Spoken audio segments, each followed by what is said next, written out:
পাথরগুলোর এই কারুকার্য দেখে মনেই হয় না যে শত শত বছর আগের এই পাথরগুলো, এই কারুকার্যগুলো। দেখেন কত সুন্দর দেখা যাচ্ছে এই পাথরগুলো শত শত বছর আগের। আসসালামু আলাইকুম ভিউয়ার্স। তো আমরা নওগাঁ মাজারের উদ্দেশ্যে রওনা দিলাম, ভাঙা মসজিদ যেটাকে বলে। আমরা জঙ্গলের ভিতর দিয়ে পায়ে হাঁটা পথ দিয়ে হেঁটে যাচ্ছি। সামনে আছে আমাদের রমিজ ভাই, তার সামনে আছে টিকটকার আরিফ ভাই। তো আমরা সবাই মিলে যাচ্ছি ভাঙা মসজিদের উদ্দেশ্যে। তো ভাঙা মসজিদে গিয়ে আমরা দেখবো যে ভাঙা মসজিদের এখন বর্তমান কি অবস্থা। চারিপাশে ধানের জমি। বেলা কিন্তু শেষের দিকে চলে যাচ্ছে বেলাটা। তো আমরা মাজার উদ্দেশ্যে রওনা দিচ্ছি, হাঁটা দিচ্ছি। তো হাঁটতে হাঁটতে আমরা দেখেন খালি চারিদিকে কিন্তু জঙ্গল আর জঙ্গল, আর সেই জঙ্গলের ভিতর দিয়েই কিন্তু আমরা মাজারের উদ্দেশ্যে রওনা দিচ্ছি। তো আমরা সবাই অনেক ৫-৬ জন মিলে কিন্তু মাজার পরিদর্শনে যাচ্ছি। তো মাজারটা দেখানোর জন্য আপনাদেরকে ঘুরে বেড়ায় আশপাশের পরিবেশটা দেখতে পাচ্ছেন যে কত জঙ্গল। আর মাজারের প্রাচীরের ভেতরে কিন্তু আমরা প্রবেশ করলাম। মাজার কিন্তু আগে একদম উন্মুক্ত ছিল, খোলা ছিল, এখন কিন্তু চারিদিকে প্রাচীর দিয়ে ঘেরা।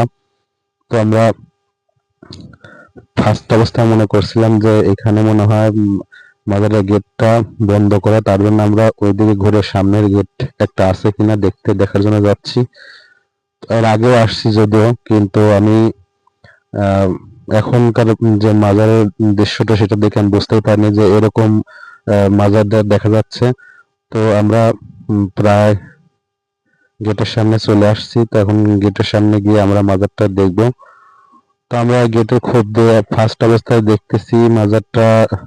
দেখেন এই যে এই পাশে দিয়ে আমরা গেটের খোপ দিয়ে দেখতেছি। আমরা ফার্স্টে তো বলছিলাম যে মনে করছিলাম যে মাজারটা গেটটা গুলো সব লক করা। তো পরে জানতে পারলাম গেট গুলো খোলা আছে মাজারের। তো আমরা পরবর্তীতে আমরা দেখাচ্ছি আপনাদেরকে যে আমরা মাজারের ভিতরে প্রবেশ করছি। এখানে একটা টেবিল আছে অনেক আগের। আর চারপাশে তো দেখতেই পাচ্ছেন যে গাছ, কত বয়স্ক একটা গাছ। আর মাজারের পাথরগুলো আপনাদেরকে দেখানোর চেষ্টা করব যে এই যুগে এসে এত সুন্দর করে পাথরগুলা, এই যে আমরা মাজারের ভিতরে প্রবেশ করতেছি, তো এত সুন্দর পাথর আমরা বিশ্বাস করতে পারিনি যে এই পাথরগুলো এখনো অক্ষত অবস্থায় আছে। এবং এই পাথরগুলো কারুকার্য দেখলে আপনারা বুঝতে পারবেন যে এত সুন্দর পাথর কোথা থেকে হয় এবং কিভাবে হয়। তো পাথরগুলো কিন্তু অসাধারণ লেগেছে আমার কাছে।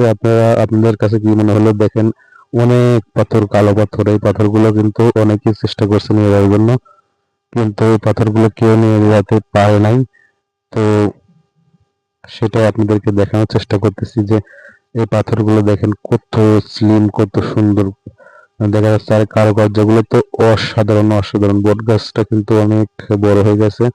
আর এই যে পাথরগুলো দেখেন, প্রত্যেকটা পাথরে কারুকার্য দিয়ে ভাস্কর্য আছে পাথরের সাথে। ওই পাশে ওই গেট দিয়ে ভিডিও করছিলাম ফার্স্ট অবস্থায়। আর এই পাশে তো গাছপালা দেখতেই পাচ্ছেন। এই পাশে রমিজ ভাইরা সবাই ঘুরে বেড়াচ্ছে। আর শুধু কালো পাথর আর কালো পাথর। আর এই দেখেন ভাস্কর্যগুলো দেখেন, পাথরের গায়ে লেখা। তো এটা দেখে আসলে মনে হয় যে এখনকার যুগে এত সুন্দর ভাস্কর্য তৈরি করা সম্ভবই না। তো পরবর্তী ভিডিওতে আমরা আবারও অন্য কিছু তুলে ধরবো। আসসালামু আলাইকুম।